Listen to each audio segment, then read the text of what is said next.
As I said earlier, this is historic. We have never seen any actions like this from a president of the United States in any city in America, much less Washington, D.C., federalizing the D.C. Police Department. This is a step that we have been warning you since last year was a real possibility. The president, even before he was elected during the campaign, threatened this action, and today he has followed through with it. Again, this is unprecedented that something like this would happen, and one of the biggest fears of the Bowser administration. We are in the first floor of City Hall right now. We know the mayor and her team are upstairs. They watched this press conference, and we hope that they will have a press availability to give their response.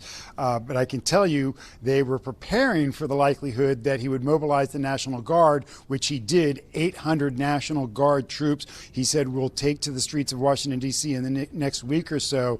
But the Bowser administration officials were hopeful that he wouldn't take this next step, but in fact he did. And this is just a huge step. And again, if you're a district resident, if you care about home rule in the district, this is the biggest erosion of home rule since the control board in the 1990s, that now the United States Attorney General Pam Bondi is in control of the D.C. Police Department. The mayor just getting her notification of this in real time, just like the rest of the country was getting notified of this during the mayor's press conference. So we will have to see exactly how this gets implemented, how they will actually operate this.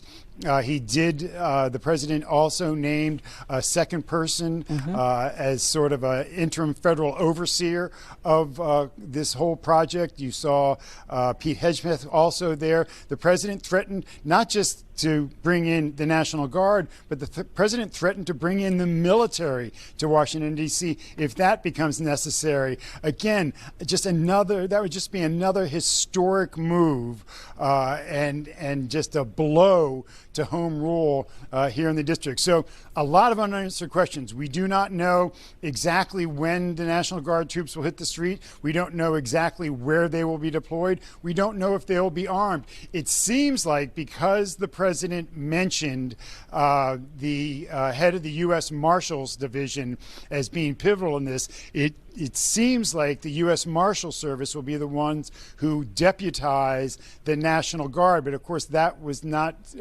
clearly answered during this press conference. So we'll have to wait and see exactly how that will play out. But if the National Guard is deputized by the U.S. Marshal Service, they would only have the authority to enforce federal laws in Washington, D.C.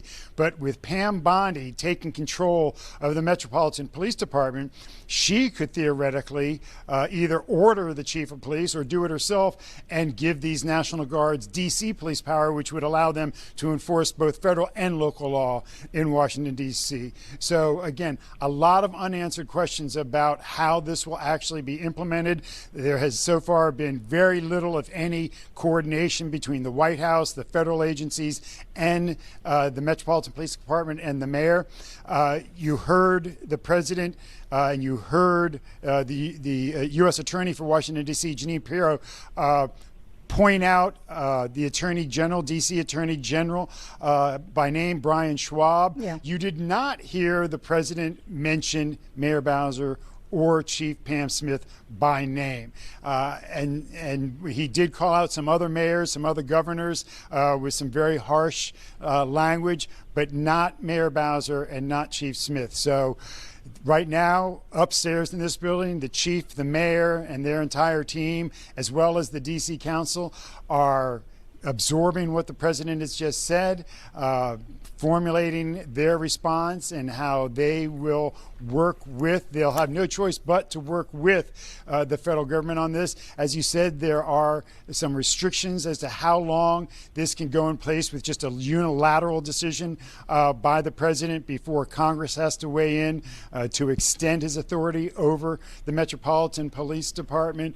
But we have never experienced anything like this here in Washington, D.C. or anywhere else in the United States, where the federal government is taking over a local police department and sending a National Guard troop in to support the police and threatening, again, the use of the U.S. military to come in addition to all this. So we still have a lot to figure out about how this is going to work, and we're very hopeful that the mayor and her team will make themselves available in the next hour or so to give their reaction and their read. I know the mayor's attorneys, the chief of police attorneys, have been looking at this all weekend long in anticipation of this, but this is almost the worst case scenario that they were preparing for. Of course, he didn't remove power from the mayor or the D.C. Council, which is good news for them, but taking control of the Metropolitan Police Department, this is new territory that we've never been in before.